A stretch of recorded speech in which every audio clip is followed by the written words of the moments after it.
Hello, everyone. I'm Ziyi Lin from Alibaba Group. The topic I'm talking about today is how did we support serialization feature in native image?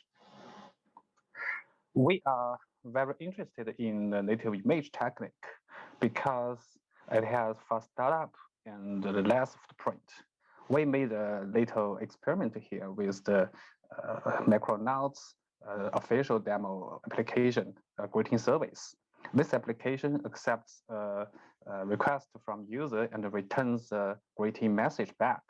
We compare this application into native image and deployed it on Alibaba Cloud as a function. Then we compare it with the Openjdk version by invoking it only once to get the code startup data. And here we have this data comparison. We can see the memory usage, the native image is 6 times less than the Openjdk version. And for the function execution the duration time, the native image version is 100 times faster than Openjdk version. And for the build duration, this is how Alibaba Cloud charges for its customers. The minimum unit is 100 milliseconds. So it's it's 5 times cheaper for native image. With all this data, we can see native image can help Alibaba Cloud to provide better but cheaper service to its customers. That's why we are so interested in this technique and would contribute more to this. And currently, we have deployed a few inner applications on our servers, but not in large scales, because the native image is still not 100% compatible with Openjdk. There are some key features are not supported yet, such as serialization, dynamic class loading, and multiple class loaders. These features are heavily used in Alibaba's applications, and we still have some stability concerns about that. So we are not using it in big scale, but we are willing to contribute to the whole community. And so we choose to support the Java serialization feature because it is used in Alibaba's middlewares. And if we want to build native image, we can't work around it. That is a must-do thing. On the other hand, serialization feature is demanded in the Graal community for a long time. Since 2018, there are issues created every year to request for such support. So we believe to implement such support can benefit both for Alibaba itself and the community. So what is the serialization? In short, it's a technique to transform an object into a byte array or a string. And the deserialization is to turn it back. When the object has been turned into byte array in memory, it can then be used for communication, for deep clone, and data persistence. We can say it is a very widely used feature of Java. The serialization is defined by object serialization specification. This specification has each version of Java has its own specification, but they're almost the same. So I list only 8 here. This specification defines what is serialization and how it is implemented. There are a few key classes are defined in the specification, such as the object input stream for deserialization, and object output stream for serialization, and object stream class. It's the target class descriptor. I will refer it as OSC as short in later of this talk. With all these, each vendor can implement their own serialization based on the OSS. And here is how Openjdk implements its version. Here I listed, I give a very brief process of serialization and deserialization. For serialization, its entry point is the write object method, and then object stream class, the lookup method is called. This method looks up or creates the OIC instances for the serialization target class and its supers. Then, if it's a special case, such as string or array or enum and so on, the write special object method is called. Otherwise, write ordinary object is called. But no matter which one, they all call compute default as UID method to compute the default serial version UID if it is not explicitly set by user. This realize process is similar. I'm not going to talk about it in details. I have put two yellow methods here because they contain some native image unfriendly features. For lookup method, it contains the dynamic class loading and reflection. For compute default SUID method, it contains reflection and unsupported native call in native image. So these three native image unfriendly features prevents it from being naturally compiled into native image. We need to fix all these three features. For reflection, it's relatively simple because native image has already supported reflection mechanism. We only need to register the corresponding items. For native method call, it's not so difficult because we just need to implement native image version method.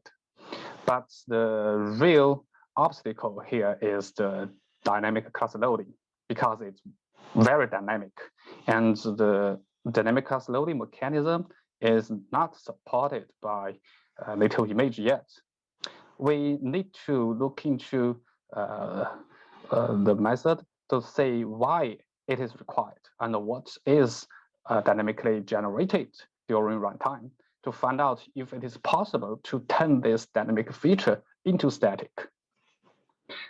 To answer this question, we need to come to the object instantiation at this realization time. Here, I talk about this through this example. Assume we have a class data with a field A inside, and its superclass is parent. Both of data and the parents are serializable.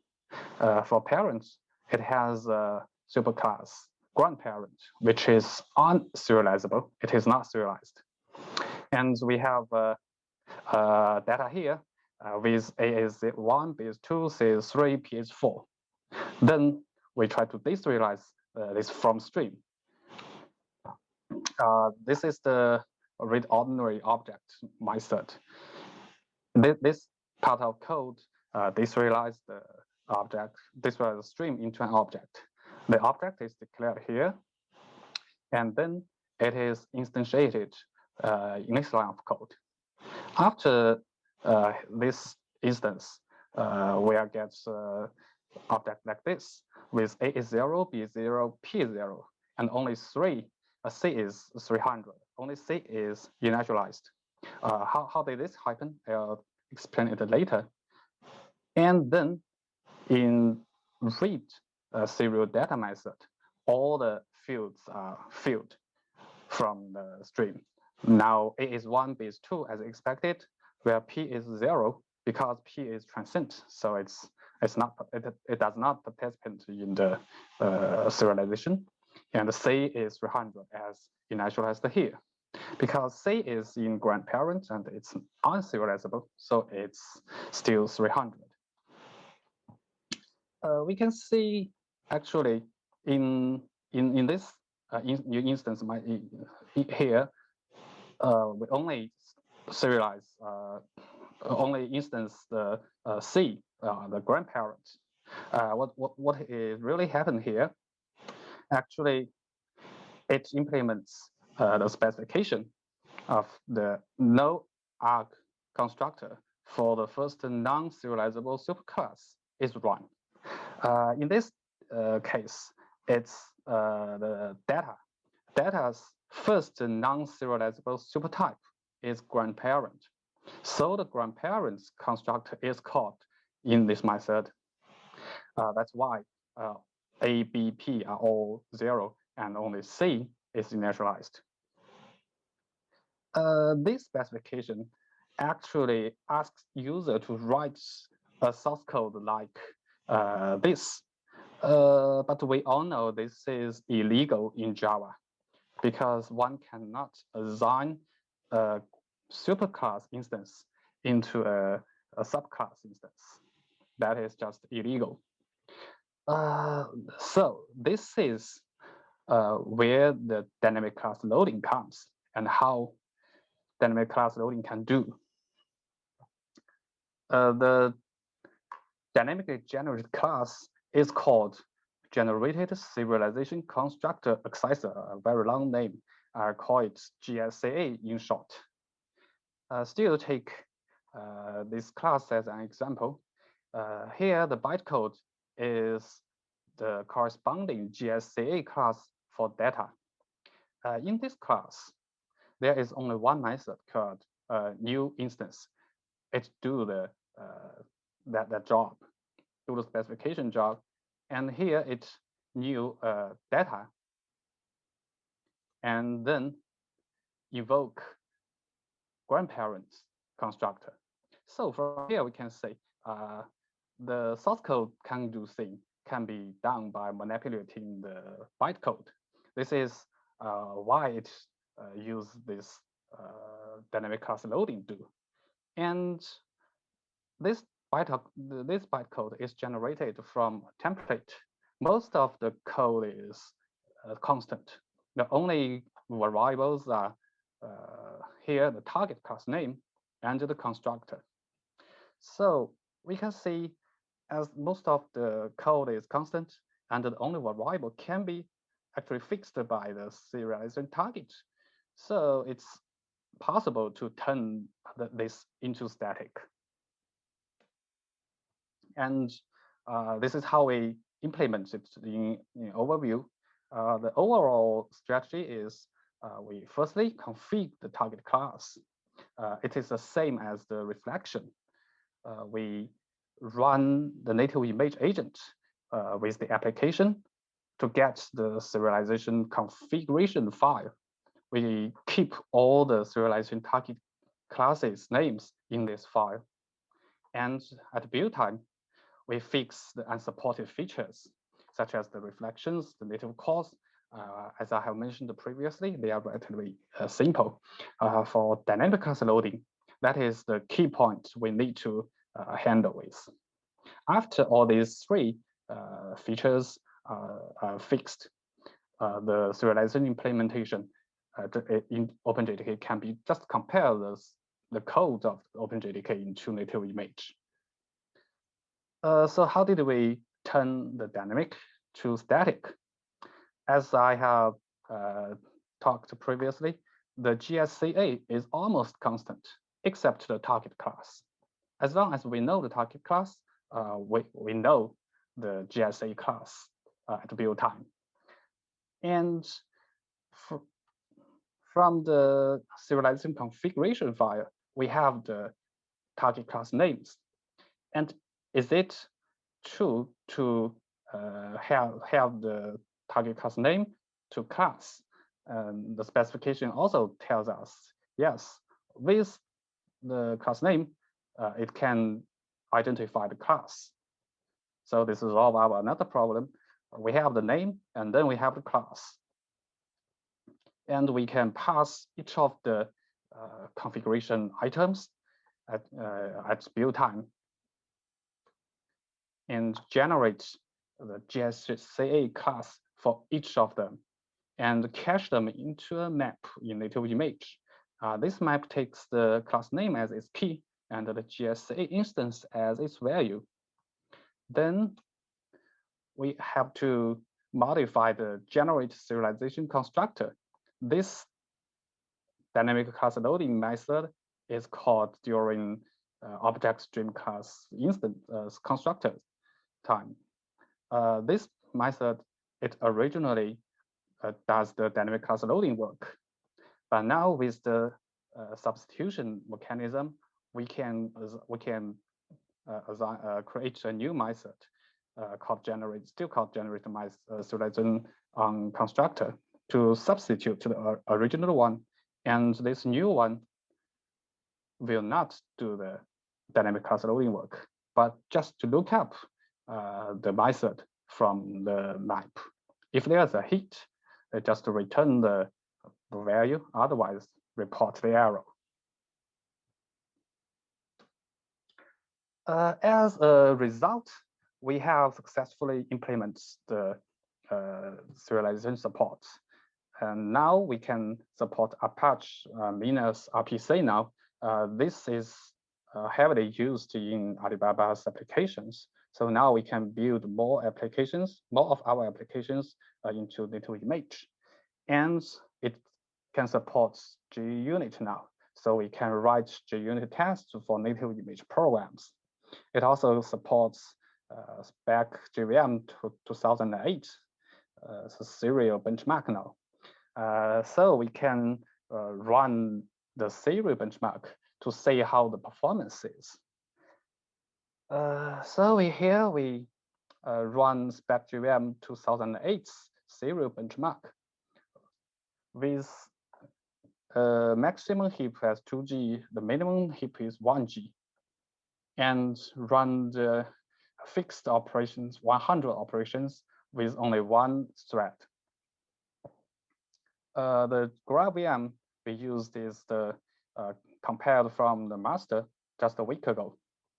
And the JDK version, we used Alibaba Dragonware 8 JDK. The version is 8.6.5. That is use the Openjdk's AU282. And Alibaba Dragonware 8 is downstream of Openjdk developed by Alibaba. And the hardware is the Alibaba Cloud's Elastic Computer Service instance with 4 cores and 8G memories. The performance result is not so good, actually. In general, the native image performance on serialization is only half of the JDK version. On the top left, it's the spec JVM 2008 scores. The larger, the better. You can see the JDK version is as twice as the native image version. And to compare the serialization and the deserialization time consumed, it's still the same. Like the native image consumes twice the time as JDK version does. Here is the same. And for the memory usage, it's as expected. The native image consumes much less memory usage. But I need to mention, we have not digged into this result yet, so we still do not know why it performs just half as the JDK version does. For the limitation and the future work, when we do this serialization support, there is an implicit assumption that is the serialization target class name is constant. It should be all same through different runs. But Lambda class breaks this assumption. As shown in the code here, the Lambda class is dynamically generated, and its class name is changing. Its name is changing because here's a counter. Different runs may have different counters value. So if we, at config time, we record a class with certain name, but at the real runtime, it may be different. So our previously prepared data shall not be used. there will be no heat.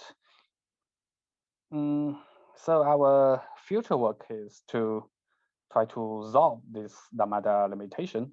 And of course, on the other hand, we need to improve the performance.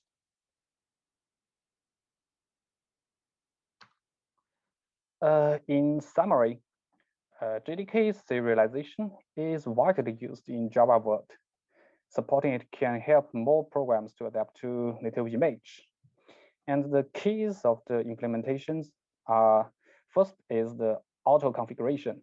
We have added JVM TI method breakpoint to automatically record all serialization target classes so that can ease the program's manual work. The second one is dynamic to static. As we generate a config class GSCAs and cache them in a native image to run in runtime for runtime usage. And this implementation has been committed to the GitHub as a PR, and it has been accepted by the community and has been released officially in Graal 21. So now the serialization problem is solved. Okay, that's all of my presentation. Thank you.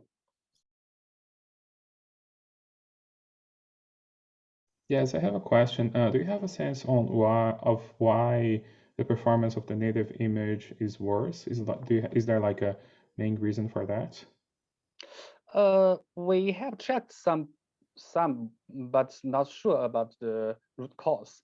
For example, I have checked the GC. I know the GC of the native image is worse than Openjdk, and actually we indeed found some options we can tune the GC. But even after tune the GC, the performance is still as worse as the half.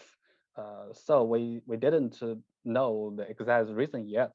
That's the future work we are going to begin to. Thank you. So I had a question on the workloads that this enabled you to kind of, this feature helped you enable. I know you performance data, you showed some benchmarks and all that, but what are the real world workloads that were on real workloads, we didn't test the performance because that is not what we concern about, because we didn't use the serialization very heavily, but we just can't miss that part. Cool. And so but you're already deploying it, right? So you're using it. Yes, we have deployed it into a few of our applications. Yeah. In general, I think the feedback is the latency and the RP, the response time, is a bit little lower than the JDK version.